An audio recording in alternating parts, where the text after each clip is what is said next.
Hey guys, welcome back to another episode of Depression, What's Your Deal? For today's episode, we are going to discuss the different causes of depression. Now, I did a lot of research and there were 4 different topics that came up that I'd like to discuss today. Again, I'd like to say that you could spend hours researching and come up with so many different causes, but I don't want this to be like hour-long videos or multiple videos in a row. I just want to knock out 4 that I thought were interesting and might be interesting for you. So the common ones that came up were life events, family history, personality type, which I think is very interesting and I'm excited to go over, and drugs and alcohol abuse. So let's jump right in. The first one we're going to discuss is life events. Now there are 4 different ones that are in this topic that I want to go over with you. The first one is long-term unemployment. So with obviously the pandemic that happened, a lot of people lost their jobs because you were let go from work or you had to resign or the company went under. So I think around now this might hit home for a lot of people just because there was a pandemic and a lot of people were losing their jobs and they were trying to figure out what they were going to do. And this could lead them into having really high anxiety and being very sad and upset because they just didn't know what they were going to do. But I also would like to point out that even good events such as getting a new job, graduating, or getting married can lead to depression. Mostly because it's new, unknown, and scary. So can moving, obviously losing a job or income, getting divorced, or retiring. However, the syndrome of clinical depression is never just a normal response to stressful life events. So not everyone's going to experience depression.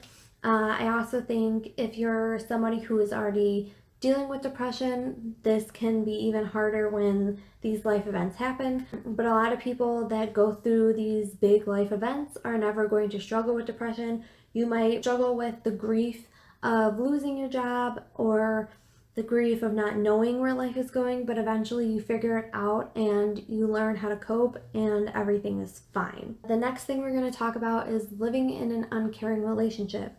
So a relationship where there's abuse, you're cheated on, or you feel unloved. Physical, sexual, and emotional abuse can make you more vulnerable to depression later in life. So I personally have been there. I was in a emotionally abusive relationship.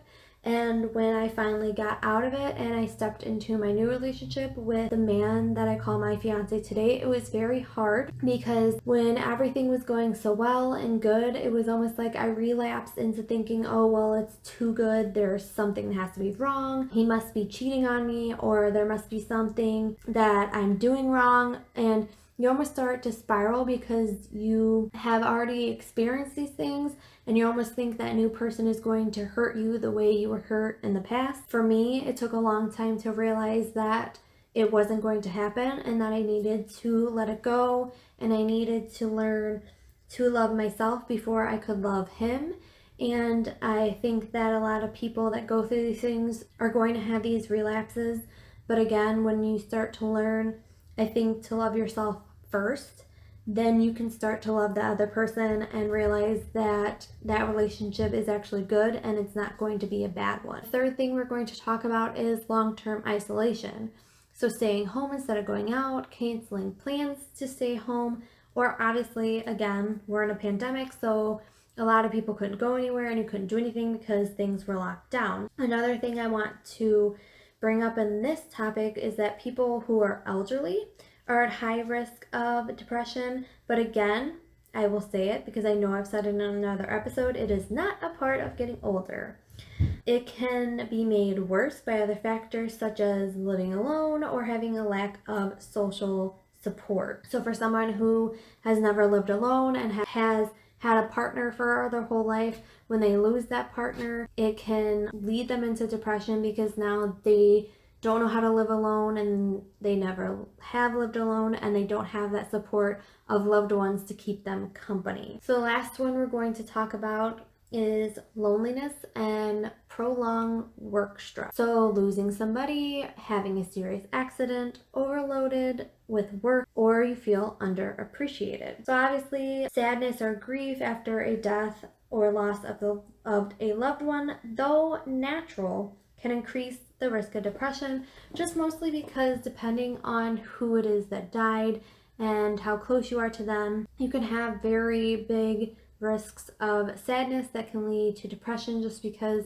again, for a lot of people it's like, what could I have done, or how could I have helped? And for a lot of people, they spiral because of that. But a lot of people just deal with the sadness and grief, and they're sad for a short period of time and then they're okay again. Another thing I want to bring up is like conflict. So depression in someone who has biologically vulnerability to it may result from personal conflict or disputes with your families or friends, can lead to depression. Other personal problems, like problems such as social isolation due to other mental illnesses or being cast out by your family or social group, can contribute to risks of developing depression. All of these 4 different things can trigger depression faster. Learning to balance the good and the bad will help, and we can find new techniques to better manage our lives. So the next thing we're going to talk about is family history. When it runs deep in the family, like genetics, increased genetics, altered with severity and the time span. When a family member of yours has depression, this does not mean it will be passed on. Just want to let you know that. And of course, lifestyle, dietary, or personal choices can increase or decrease the occasions. We know that depression can sometimes run in families, which can suggest that there is at least partial genetic link to depression. Family members of people with severe depression are somewhat likely to deal with depression than are people who don't have it running in their families. There are multiple genes that interact with one another in special ways that contribute to different varieties, types of depression that can run in families. Despite there being evidence of a family link to depression, it is very unlikely that there is one single depression gene. So I want to make that clear that there is not one gene that causes depression on its own. When you have depression, there are multiple different genes that have a small effect towards depression when they react in an environment. So just because your mom struggled with depression does not mean you are ever going to struggle with depression. Now you can, and it can go along in your family, but I just want to reiterate again that just because some family members have it doesn't mean you're ever going to struggle with it, doesn't mean it's ever going to affect your life. And it's not something you're ever going to deal with. So some people will be like, oh, well, it's a gene in your family and you're going to deal with it, but it's not. Again, there's multiple things that come together to create depression. So a family history of depression may increase the risk. It's thought that depression is a complex trait, meaning there are probably many different genes that each exert small effects rather than a single gene that contributes to disease risk. The genetics of depression, like most psychotic disorders, are not as simple or straightforward as a purely genetic disease. But again, it's saying right there is that obviously if a family member has it, you could be at risk of having it, but it is more complex, and the traits going into it, because there are so many different genes that can make it up and have small little effects on it, can lead you to depression. But it's not something, obviously, if a family member has it, that you're going to deal with. Next thing that I found so interesting is personality types. Now, a lot of people I don't think realize this, but it plays an important role in one's outcome. So those who tend to worry, have low self-esteem, and are self-critical or negative are more likely to suffer from negative experiences. So when you're happier and healthier, you're more positive and you look for the good. But don't ignore the bad or the negative aspects. Just take it day by day and deal with one thing at a time, so it doesn't affect your physical or mental health. So what I find interesting is that introverts suffer from depression more than extroverts. Well, obviously, when you're an introvert, you want to stay home, you don't want to go out, and when you're an extrovert, You love being around people and everything, so obviously that kind of makes sense. Even though as an introvert we like to be alone and we have the tendency to skip out on going out and doing things with other people, it is critical for us to seek out support and human contact.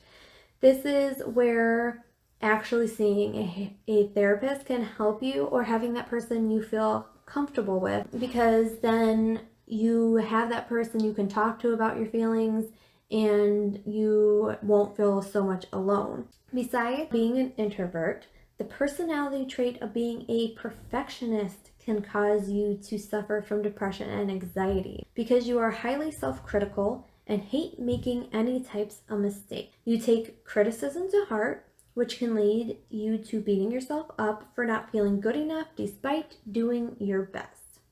Also can lead to feeling physical and mentally exhausted. So trying to find ways to develop realistic measures of life satisfaction and success can help. And accepting that you have imperfections and forgiving yourself for making mistakes that can improve your mental health. Obviously, this one I found interesting, but kind of makes sense because you're a perfectionist. You always want things to be perfect and you beat yourself up when things don't go right, and you're trying so hard to be perfect that you're leading yourself into a place where you can be sad and upset all the time because you're not perfect. Also, being a daydreaming creative type. This one falls more into bipolar disorder, and it comes across poets, writers, musicians, and painters because you're always in a daydream world and you're always daydreaming about your future and the things you want to do, and you're focused more on that sometimes your daydreams can overtake your life and you're not living your real life, so you're not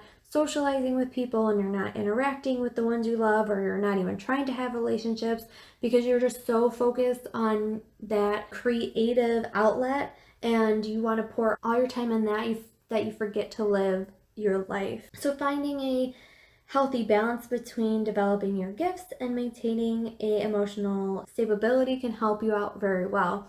I wanted to do just a few different ones to talk about, just so then you can see what kind of personality type you have. And I'm pretty sure there probably are more personality types that we can get into, but I just wanted to name a few. Again, I found this one very interesting because I am an introvert and I don't like going out and socializing with people, so that could also contribute and make me deal with my depression more, just because I feel alone all the time. And a lot of people that might be introverts might find that very interesting. Again, not everybody who is an introvert is going to deal with depression. I wanted to point that out. But obviously, when you have the negative thoughts and you're looking for the negative things in life, it's going to lead you down a path of depression. And when you're happier and healthier and you're looking for those good things, you're not necessarily like looking at the negative things all the time, then obviously you're not going to suffer more. But don't ignore those bad and negative aspects. Again, just taking it day by day and dealing with it one thing at a time. So the last thing we're going to talk about is drugs and alcohol abuse. Now, many people who suffer turn to these to help relieve the pain.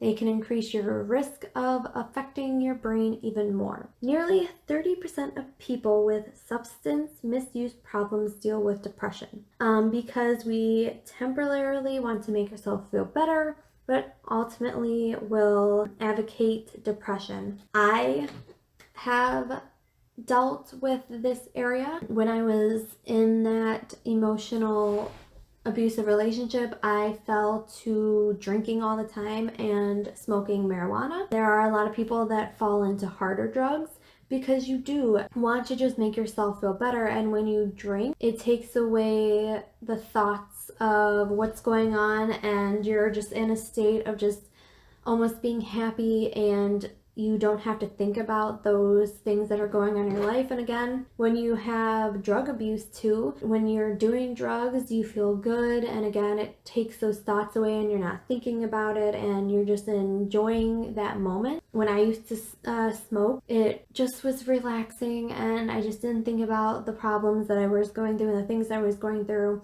But again, this is something that is just temporarily making you feel better. Over time, it's going to affect you, and I don't think we necessarily think that it's going to, because in that moment, we just want to feel better and good. I can tell you that when I moved away from that situation, it was very hard to almost stop drinking and doing the drugs to make me feel better. Eventually, I backed off of drinking, and eventually I backed off of smoking. Now, again, it wasn't easy, it was very hard. But I think the hardest thing for us is that when you're drinking all the time and you're doing these drugs to cover up the pain, it can be very hard to get off and stop doing it, because you do then again have to confront that pain and you have to confront it head on. But it's going to be so much better for you in the future to just stop, confront what is going on, and slowly do things to move on. Because if you just keep drinking and doing the drugs to cover up the pain, again, depending on what drugs you're doing, can lead to death. If you're drinking a lot of alcohol, obviously, if you stumble into drunk driving and all that, that's not good either. So just finding those ways to get back to a normal life where you're not necessarily leaning on the alcohol or the drugs to help you get along is going to be better. I pretty much weaned myself off of them, and it was hard. Realize that it is affecting our brains, and when you're in that state of drinking too much or having that drug, you just are in a different state of mind. So obviously when you come out of it and you stop, then you are facing a lot of things that you didn't have to face before. And I think that's why a lot of people continue to drink or do those drugs, because they don't want to face that. And when you don't have it or you're not on it, you are facing those life situations and those life events that you just don't want to deal with. So you just keep drinking to forget and doing drugs to forget and keep your mind off of it. And again, eventually, to get better, you're going to have to face those problems. You're going to have to deal with those problems and learn to get over them. So for a lot of people that obviously have substance misuse, or probably dealing with something deeper they just don't want to face yet, so they just keep covering it up and they feel like that's better, but really over time that's going to be very much worse for you than figuring it out and stopping now. So those are the 4 different topics I wanted to talk about with you today. I'm hoping that maybe one of these 4 topics has helped you and you have learned more. I also want to say, for the people listening just on the podcast, I did for this one again create little slides that I went through, just because I thought it was easier for someone who watches a video to watch it and physically see something. For a lot of my videos, I don't do that. I don't put anything in them. So I don't want people to feel like if you're just listening to the podcast, you're missing something. You're not. There are some videos that I've started putting stuff into just because I think it's a little bit more interesting to see things than staring at my face the whole time while I talk. I am slowly learning on how to do different things for the videos just to make them more interesting.